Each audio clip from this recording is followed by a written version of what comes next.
तान्हाजीराव आपल्याला चिलखताची परीक्षा घ्यायची, वार काढा. तानाजीराव नाही राज. तानाजीराव आमची आज्ञा आहे. वार काढा नाहीतर आज्ञा मोडली हे मान्य करा.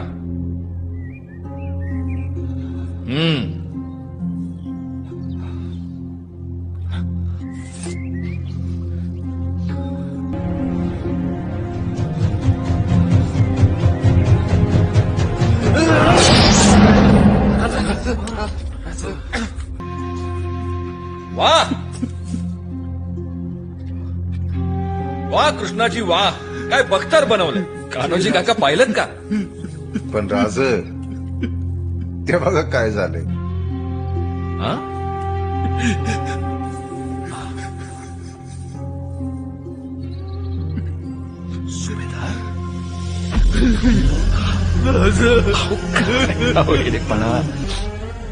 राज